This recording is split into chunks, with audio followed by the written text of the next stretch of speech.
ইসলামের উপর যদি আঘাত হানবার কোন চেষ্টা করা হয়, পতিত ফ্যাসিবাদী স্বৈরাচারী জালিম শেখ হাসিনার দোসর এবং তার দালাল চক্র যারা বাংলাদেশে এখনো ঘাপটি মেরে বসে থেকে আবার ইসলামের বিরুদ্ধাচরণ করবার পায়তারা করছে, আমরা বাংলাদেশে তাদেরকে তাদের ষড়যন্ত্র বাস্তবায়নকে আমরা বরদাস্ত করব না।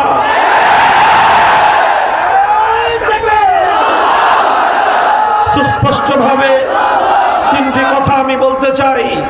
প্রথম কথা হলো, আমার দেশের আগামী সন্তান 90% মুসলমানদের সন্তান। মুসলিম জাতিসত্তার জন্য বাংলাদেশ তৈরি হয়েছে।